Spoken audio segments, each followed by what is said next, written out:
lace,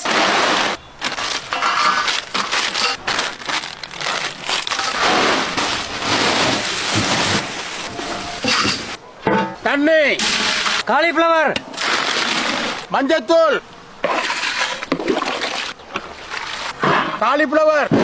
இஞ்சி பூண்டு paste, தயிர், பட்டை கிராம்பு ஏலக்காய் பொடி, மிளகாய்த்தூள், கரம் மசாலா, லெமன், உப்பு, மைதா, கார்ன்ஃப்ளவர், லேஸ், இஞ்சி பூண்டு பேஸ்ட், மிளகாய்த்தூள், மிளகுத்தூள், உப்பு,